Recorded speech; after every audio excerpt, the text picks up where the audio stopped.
Olá, alunos! Hoje daremos continuidade à matéria Estudo da Química. Estudando o átomo. Nós já vimos que a matéria é tudo aquilo que tem massa e ocupa lugar no espaço. E toda a matéria ela é formada por pequenas partículas que são chamadas de átomos.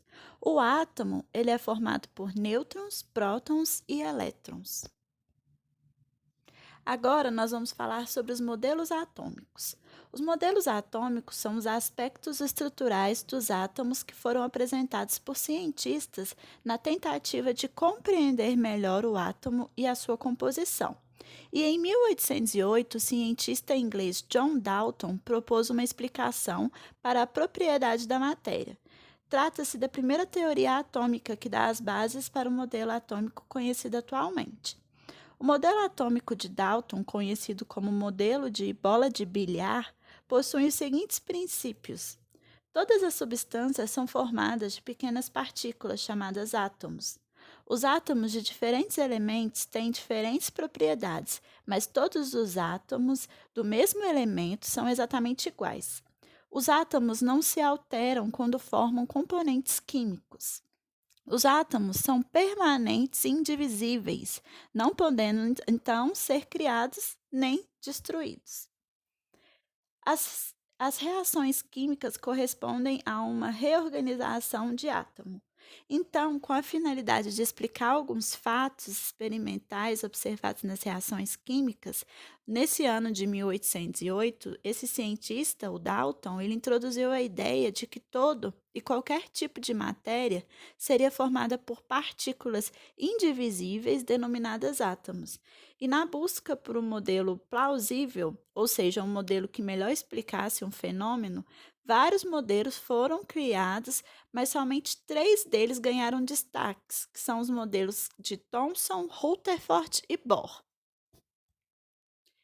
Vamos começar a falar então do modelo atômico de Thomson, que foi o primeiro modelo de estrutura atômica a indicar a divisibilidade do átomo.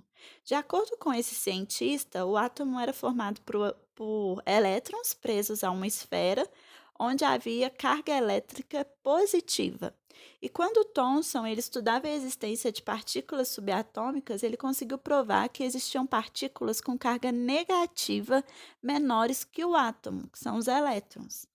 Então, o experimento de Thomson, ele sugeria que os elétrons situavam-se numa parte do átomo que apresentava carga positiva. Desse modo, o átomo de Thomson teria um aspecto como se fosse ameixas em um pudim.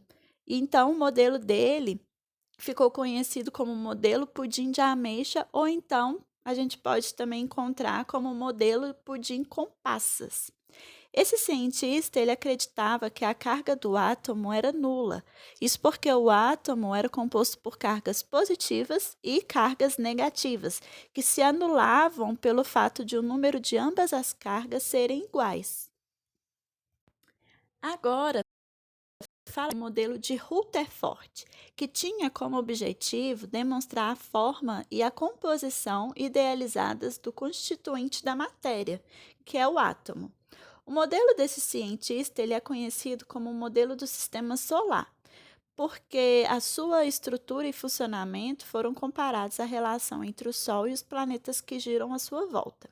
O modelo de Rutherford comparou o Sol ao núcleo do átomo, e os elétrons do átomo foram comparados aos planetas do sistema solar, como a gente pode observar aí na figura de número 1. Segundo os estudos desse cientista, o modelo atômico que explicaria as propriedades da matéria seria que o átomo ele é composto por um pequeno núcleo positivo, que é constituído por prótons e elétrons, onde está inserida a massa praticamente total do átomo em volta de uma região denominada eletrosfera, onde os elétrons ficam girando. No entanto, esse modelo atômico ele possui alguns erros. Por exemplo, o elétron ele possui uma carga negativa. Portanto, se ele girasse ao redor do núcleo, que é positivo, ele iria perder energia na forma de radiação. Com isso, as suas órbitas iriam diminuir ativamente e os elétrons iriam adquirir um movimento espiralado e iam acabar com o núcleo. Como era precisa a criação de um modelo para explicar a estrutura atômica, em 1913, Bohr propôs um outro modelo atômico.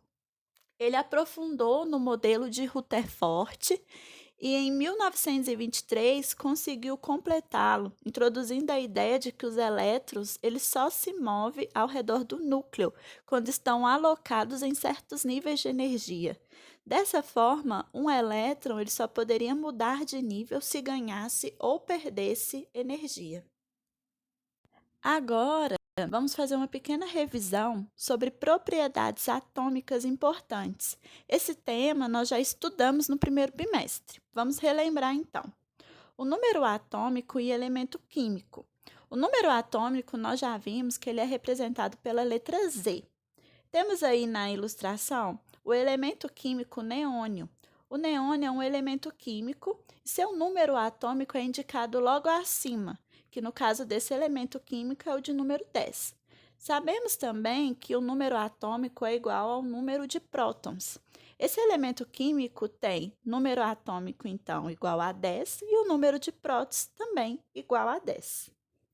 O número atômico, ele é a identidade de um átomo, ou seja, é através do número atômico que reconhecemos um elemento químico. Temos também o número de massa, que é representado pela letra A. Número de massa é a soma do número de prótons, que é representado pela letra P, com o número de elétrons, representado pela letra E. Podemos observar na figura onde localizamos o número de massa de um elemento químico. Para calcularmos a massa, temos que somar o número de prótons, ou o número atômico, que é igual ao número de prótons, mais o número de elétrons, como vocês podem ver na fórmula que eu coloquei nesse slide. Já estudamos também quando um elemento químico é considerado um isótopo, um isótono e um isóbaro. Isótopos é um átomo que apresenta o mesmo número de prótons. Isótonos são aqueles que têm o mesmo número de nêutrons e se diferem na quantidade de prótons e no número de massa. E isóbaros são aqueles que apresentam o mesmo número de massa e diferentes quantidades de nêutrons e prótons. Estudamos também em certas situações, o átomo ele pode ganhar ou perder elétrons, deixando de ser neutro. Nesse caso, passa então a se chamar íon. Então, quando um átomo ganha elétron, ele fica com uma carga total negativa. Então, o íon formado ele é chamado de ânion. E quando o átomo ele perde um elétron, fica com carga total positiva. Então, o íon formado é chamado de cátion. Então, encerramos aqui a matéria da unidade 1. Peço que vocês façam as seguintes atividades e não esqueçam de me enviar as fotos dos exercícios prontos. Vocês irão fazer a página 284, 285, 286 e 287, de acordo com os exercícios que eu mencionei. Um beijo e até a próxima aula.